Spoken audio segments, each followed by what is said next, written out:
اكتشفت الذي يحكم العالم.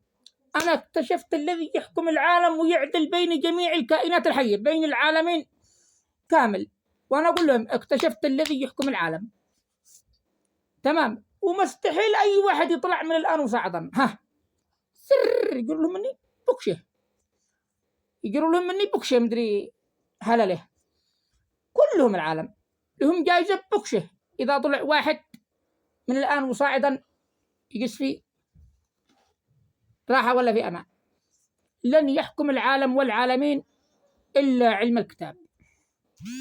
خلاص سيكون هناك حل لجميع المشاكل، الإنس، الجن، البكتيريا، الفطريات، الأغنام، الأبقاء، الفقاريات، جميع الكائنات الحية سيتم معالجتها الحياتية. سيتم معالجة البيئة البرية والبحرية والهوائية. سيتم معالجة التلوث البحري ويجعل الكائنات الحية في عيش. سيتم معالجة البيئة الهوائية وتعيش البكتيريا والكائنات الدقيقة في سلام. سيتم معالجة الصخور، الزلازل، البراكين، حل لجميع القضايا. في الحالة سيكون هناك إعجاز علمي خارق. الله سبحانه وتعالى يقول لمحمد بن عبد الله: وما أرسلناك إلا رحمة للعالمين. صدق الله العظيم. علم الكتاب قادم. البكتيريا والفطريات والغنم والبقر أقول لهن اصبري، الصبر. الإنس، الجن، الغنم، البقر، الحيتان، البكتيريا، الدقيقة، جميع الكائنات الحية، النمل، الأحصنة، الأسود، الصبر. فإن هناك عدل قادم وسيكون هناك عيش لم يحدث وأمان ما قد حدث من عهد أبونا آدم. الأمور طيبة في خير. إن شاء الله ننزل بعد قليل فيديو عن علم الخليفة اليماني الذي يحكم العالم وكيف يجد حلا لجميع العالمين، لجميع الكائنات الحية في الكون، وكيف يعالج كل سنتيمتر مكعب، بل كل إنجستروم، كل سنتيمتر مربع أو مكعب في الهواء. لأن سنتيمتر مكعب أو مليمتر فيه مليارات الكائنات الدقيقة. ما هو العلم الذي يمتلكه هذا الرجل ليجعل الكائنات الدقيقة تعيش في سلام من التسمم الغازي؟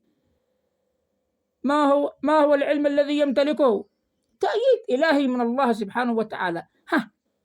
سر سر أي واحد من الآن وصاعدا يحكم العالم. سر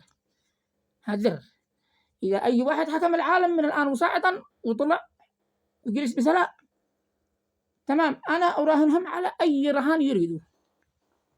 تمام. وكل واحد يسمعني الآن وينشروا هذا الخبر لأصحاب الأرض كامل.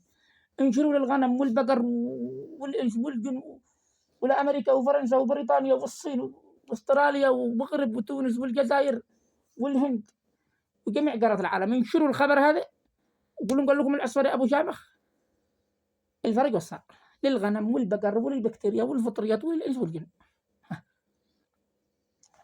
والأيام بيننا تثبت ذلك. احنا قد دخلنا فيها.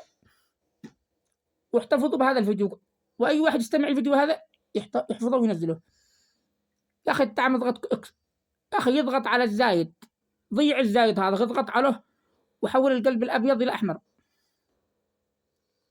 وجنبها اكسبلور مدري إيش، ما أنا فاهم لها، وفعل إعادة نشر الفيديو. أول ما تشوف الفيديو الزايد الذي فوق القلب اضغط عليه ضيعه.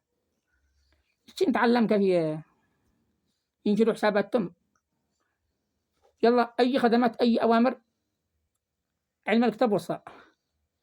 والسلام عليكم ورحمة الله وبركاته.